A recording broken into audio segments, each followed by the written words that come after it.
టమాటోలు రేట్ బాగా తగ్గింది. ఇవాళ అయితే యాక్చువల్లీ 50 రూపీస్కి 4 కేజీస్ అండి.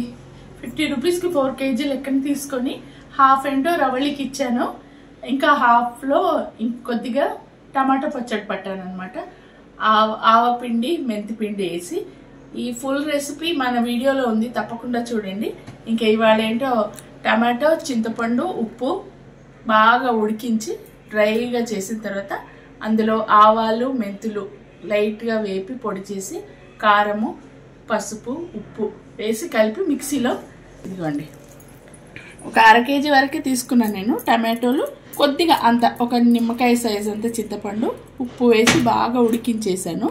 దానిలోకి ఆవపిండి, మెంతిపిండి, కారం, పసుపు, ఉప్పు, కొద్దిగా ధనియాల పొడి కూడా వేసి మిక్సీలో ఇట్లా పట్టేసి ఇప్పుడు దీనికి తాలింపు వేస్తాను.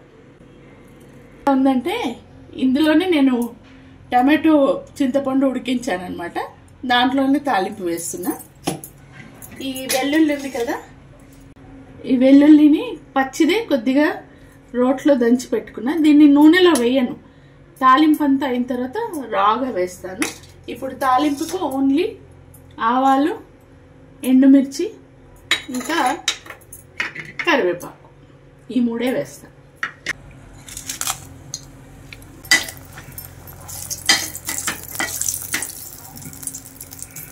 తర్వాత ఆవాలు కొంచెం చిటపటలు ఆడిన తర్వాత కరివేపాకు వేసేస్తాను. ఇప్పుడు ఇందులోకి కరివేపాకు వేయగానే మూత పెడతా. ఇప్పుడు స్టవ్ ఆఫ్ చేసేసి ఇందులోకి పచ్చడి కలిపేయడమే.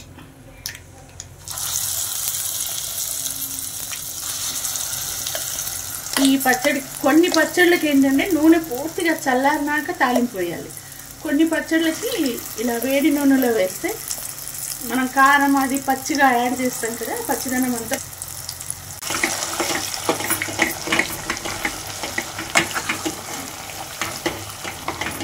నూనె పీల్చేస్తుందిలేండి. ఇప్పుడు నూనె ఎక్కువ అనిపిస్తుంది. ఇప్పుడు ఇందులోకి వెల్లుల్లిపాయ రాగా వేసేస్తుంది. ఇట్లా వేస్తే ఏంటంటే అక్కడక్కడ వెల్లుల్లిపాయ తగిలితే పచ్చడి చాలా బాగుంటుంది. మనం కలుపుకొని తింటుంటే రుచే వేరే అసలు.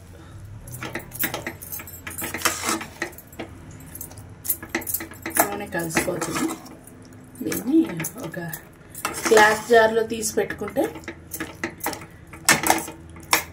నెల రోజులైనా ఉంటుంది. బయట మనం ఫ్రిడ్జ్లో పెట్టుకుంటే ఇంకొక రోజులో ఉంటుంది.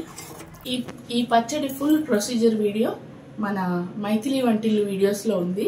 టమాటా నిలువ పచ్చడిని అంటే అదేంటంటే స్టార్టింగ్ టమాటో కట్ చేసిన దగ్గర నుంచి ఉడకబెట్టిన దగ్గర నుంచి మొత్తం ప్రొసీజర్ ఉంది. అంటే ఎవరైనా తెలుసుకొని చేసుకోవాలనుకున్న వాళ్ళకి అది చూసి చక్కగా ఇప్పుడు టమాటోలు మంచి టేస్టీగా చాలా చీప్గా కూడా వస్తున్నాయి. టమాటో పచ్చడి చేసి పెట్టుకోండి, టిఫిన్స్కి దేనికైనా ఉపయోగపడుతుంది. తాలింపు మొత్తం ఇలా కలిపేసాను. ఇది చాలా టేస్టీగా ఉంటుందండి పచ్చడి. మనకు ఎంత క్వాంటిటీ కావాలంటే జస్ట్ 4 టమాటోలతో కూడా చేసుకోవచ్చు ఇదే ప్రొసీజర్లో. చాలా బాగుంటుంది. నేనంటే కొద్దిగా రవళికి, వైషుకి ఇస్తాను కదా, అందుకని ఏది చేసినా కొద్దిగా ఎక్కువ క్వాంటిటీలో చేయడం నాకు అలవాటు అయిపోయింది. పిల్లలు వచ్చినప్పుడు కూడా టిఫిన్స్కి వాటికి పనికొస్తుందని. ఇదిగోండి గుమగుమలాడే పచ్చడి రెడీ అయిపోయింది. ఇది ఏంటంటే మనం ఇందులో ఆవపిండి, మెంతిపిండి వేసాం కదా, సూపర్ టేస్ట్ ఉంటుంది. అందులో వెల్లుల్లి అక్కడక్కడ దంచి వేసాను కదా, అలా వెల్లుల్లి తగులుతుంటే ఘాటుగా బాగుంటుంది. అంటే వెల్లుల్లి తాలింపులో కూడా వేసుకోవచ్చు, ఇలా వేస్తే అదొక ఘాటుగా రుచి వేరే అనమాట. ఇంకా చాలా బాగుంటుంది. ఎంత క్వాంటిటీ కావాలంటే అంత చేసుకోవచ్చు. టమాటో పచ్చడి ఇంట్లో అందరు ఇష్టపడతారు కదా, అండ్ ఇప్పుడు సీజన్ కాబట్టి చక్కగా చేసి పెట్టుకోండి. సీజనల్ పచ్చడి, టమాటో పచ్చడి రెడీ అండి.